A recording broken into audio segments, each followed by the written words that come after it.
Hi everyone, আমার হেয়ারের অবস্থা এতটাই খারাপ ছিল না, হেয়ার ফল, হেয়ার রাউন্ডনেস, মানে হেয়ারে যত কিছু বাজে বাজে সমস্যা থেকে থাকে সেই সব কিছু ছিল। তো আমি চোখ বন্ধ করে কিন্তু ভরসা করেছিলাম ডিআইওয়াই এর ওপরে, কারণ আর পার্লারের দামি দামি 10-12 হাজার টাকা ট্রিটমেন্ট নয়। যা করব বাড়িতে করব, খরচা হবে বাড়ির জিনিস দিয়ে করব ভাই, টাইম লাগুক কিন্তু যেটা সেটা একদম সলিড হোক। তো সেটাই তোমাদের সাথে শেয়ার করবো আজকে। আমার কিন্তু চুল পড়া একদমই বন্ধ হয়ে গেছে। তোমরা জানো আমার চুল কতটা ছোট ছিল, এখন কিন্তু অনেকটা লম্বা হওয়া আরম্ভ হয়ে গেছে। আমি এখানে ইউজ করছি খাদির আমলা শ্যাম্পু, আর তার সাথে খাদির হানি আর আলমন্ড কন্ডিশনার, আর ওটা ছিল খাদির আমলা এন্ড ভৃঙ্গরাজ শ্যাম্পু। আর অয়েলিংটা করে রেখেছিলাম হচ্ছে, আমি চুলে দিয়েছিলাম olive oil and rosemary and lavender hair oil, এই তিনটে দিয়েছিলাম। এই তিনটেই হচ্ছে সোল ফ্লাওয়ারের, আমি নিচের লিঙ্ক দিয়ে দেবো, তোমরা চেক করো। ভীষণই ভালো একটা তেল, তোমাদের কিন্তু হেয়ার ফল কমিয়ে দেবে। তো তারপর এখানে আমি শ্যাম্পুটা ভালো করে জলে একদম মিশিয়ে অ্যাপ্লাই করছি। ডিরেক্ট অ্যাপ্লাই করবে না, দেখবে চুলটা অনেক রাফ হয়ে যাবে। তোমরা এই হ্যাবিটটাকে জাস্ট চেঞ্জ করে ফেলো, শ্যাম্পুটাকে এরম জল দিয়ে গুলে মাথায় অ্যাপ্লাই করো, দেখবে তোমাদের 50% যে হেয়ারের খারাপ অবস্থা না সেটা কিন্তু ঠিক হয়ে যাবে। একবার কেউ ইউজ করে দেখো এভাবে। জানি অনেকের ভাল লাগে না ভাই, হাতে নিল করে নিল, একটু টাইম দাও। আমাদের হেয়ারটা কিন্তু ভীষণই সফট, ওটাকে ম্যানেজ করতে হবে ভীষণ সফট ভাবে। তো তারপরে আমি এখানে হানি অ্যান্ড আলমন্ডি কন্ডিশনারটা, এটা হচ্ছে খাদির, ভীষণই ভালো খাদির প্রোডাক্ট গুলো আমি ইউজ করছি। তো জাস্ট চুমু প্রোডাক্ট গাইস, কম দাম কিন্তু ভালো। এগুলোর লিঙ্কও আমি নিচে তোমাদের জন্য দিয়ে রাখবো, দেখে নিও। কোনো রকমের ড্রায়ার ফায়ার কিচ্ছু ইউজ করবো না, আমি কোনোদিন করি না। জাস্ট নর্মাল হেয়ারটাকে ড্রাই, মানে ড্রাই হতে দেবে, একদম এয়ার ড্রাই। জাস্ট একটুকুনি জলটা এভাবে টাওয়াল দিয়ে এরম এরম ভাবে মুছে মুছে চিপে চিপে মুছে নেবে, খুব বেশি ঘষাঘষি করবে না। দেন তারপর এখানে আমি ইউজ করবো লরিয়ালের একটা সিরাম, যেটা ভীষণই ভালো, আমি অনেক বছর ধরে ইউজ করছি। একটু কস্টলি কিন্তু বলবো খুবই ভালো। তো কম দামে আমার যদি কোনো ভালো সিরাম জানা থাকে তাহলে আমি কিন্তু তোমাদেরকে লিঙ্কে দিয়ে দেবো। তো তারপর দেখতে পাচ্ছ সিরাম লাগানো হয়ে গেছে। এই অবস্থায় আমি ভালো করে সিরামটা লাগিয়ে নিচ্ছি। দেন চুলটাকে কিন্তু একদমই আমি আঁচড়াবো না, হ্যাঁ। আমি ইউজ করি উডেন কোম, মানে কাঠের চিরুনি।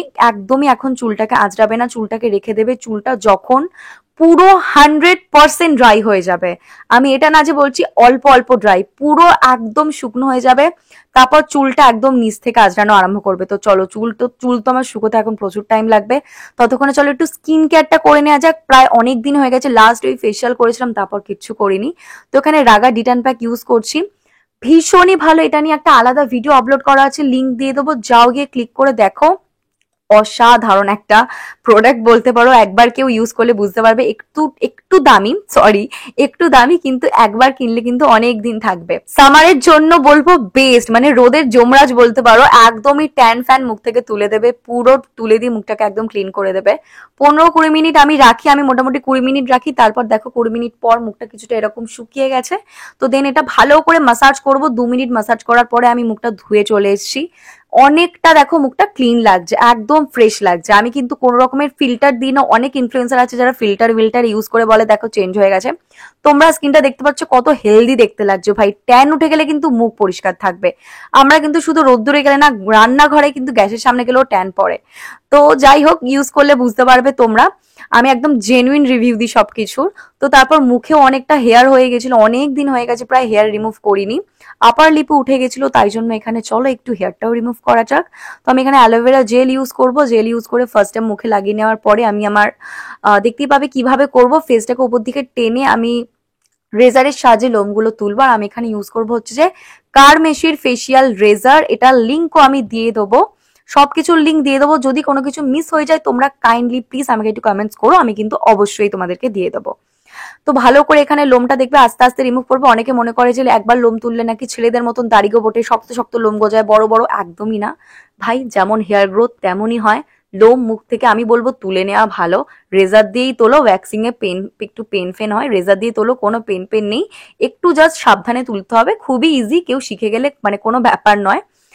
আর দেখবে মুখটা একদম ফ্রেশ হয়ে গেছে। আর মেকআপ করলে তো মেকআপ অনেকক্ষণ লং লাস্ট করবে, আর মুখটাও অনেক বেশি তোমাদের মনে হবে যেন কি নাকি একটা বোঝা নামলো। তো যারা করো না করতে পারো, আর যারা পছন্দ করো না তাদের তো আলাদা ব্যাপার, বাট যারা করতে চাও আমি বলবো করতে পারো। আর এই রেজাল্টটাও খুব ভালো। তো এত কিছু ফেসের উপর দিয়ে গেল, ফেসটাকে তো একটু কাম করতে হবে নাকি। ফেসটা দেখতে পাচ্ছ কতটা এবার ক্লিন লাগছে, একদম সফট লাগছে, মানে ট্যান প্যাকটা অ্যাপ্লাই এর কত সুন্দর লাগছিল, তার উপরে লোমটা তুলে নেওয়ার পর আরো ভালো লাগছে। দেন ভালো করে একটু ফেসে আইস মাসাজ করবো। তো তো আমি যে হেয়ার কেয়ারের কথাটা তোমাদেরকে স্টার্টিং এ বলছিলাম, আমি হেয়ার কেয়ারে কিন্তু অনেক কিছু ডিআইওয়াই, সবই ডিআইওয়াই ইউজ করি।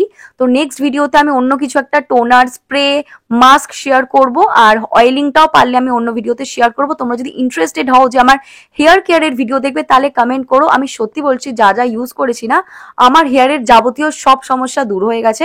তো আমি চাই যে তোমাদেরকেও, মানে তোমাদেরকে সেগুলো শেয়ার করতে। তাই তোমাদের যদি কারোর প্রবলেম হয়, আমাকে কিন্তু অবশ্যই কমেন্টস করো, আমি কিন্তু নিয়ে আসবো। আর একবার ইউজ করলে জাস্ট লাইফ চেঞ্জিং বলতে পারো জিনিসগুলো। তাহলে চলো, আমার তো টোটালি সবকিছু কমপ্লিট। তো মাকেও আমি তারপর এখানে জোর করে বসিয়ে দিয়েছি যে তোমাকেও একটু আসো করে দিই। কারণ যখন আমি মোটামুটি স্কিন কেয়ার করি, মাকেও করে দেওয়ার চেষ্টা করি, কারণ মা তো করতে চায় না, আমাকেই করে দিতে হয়। তো ফার্স্টে ফেস ওয়াশ দিয়ে মার মুখটা ক্লিন করে দেওয়ার পরে বায়োটিকের একটা পাপায়া স্ক্রাব দিয়ে ভালো করে ফেসটা স্ক্রাব করে নিলাম। আর আমি কেন বলতো স্ক্রাব ইউজ করিনি, কারণ আমার খুব সেন্সিটিভ স্কিন, একটুতে একনি বেরিয়ে যায়। তো আমার এখন মনে হলো না স্ক্রাব করার দরকার আছে, তাই জন্য আমি আর করলাম না। তো দেন ভালো করে ট্যান প্যাকটা মার মুখে অ্যাপ্লাই করে দিলাম। তো ততক্ষণে তোমরা আমার মুখটা দেখে নাও, দেখো কতটা ক্লিন লাগছে। ওই যে বললাম, আর্টিফিশিয়াল কোনো ফিল্টার আমি ইউজ করবো না, ন্যাচারাল যে হেলদি গ্লোটা তোমরা সেটা নিজেরাই দেখতে পারবে। তো মা তো এখানে ওয়েট করছে 20 মিনিটের জন্য, আর আমিও এখানে শুয়ে শুয়ে মার আমি লাস্টে ভিডিও দেখছিলাম। আর তোমরা জাস্ট আমার ফেসটা দেখো কতটা হেলদি দেখতে লাগছে। তো এটা নয় যে তোমরা কোনো কিছু মেখে ফর্সা হয়ে যাবে, তোমাদের স্কিন টোন যেটা সেটাতেই কিন্তু তোমরা অনেক হেলদি দেখতে লাগবে। তো এই দেখো মা প্রায় ঘুমিয়ে পড়েছে, বলতে গেলে মার মুখে কিছু মাখালেই মা ঘুমিয়ে পড়ে। আর মার মুখটা দেখো যেন আমার থেকেও চকচক করছে, আসলে আমার মা স্কিনটা বেশ সুন্দর। তো ভিডিওটা কেমন লাগলো কমেন্টস করে জানিও। তোমরা যদি এরম টাইপের ভিডিও আরো দেখতে পছন্দ করো, তাহলে অবশ্যই আমাকে জানিও, আমি এরম টাইপের ভিডিও আনার চেষ্টা করব। বাই।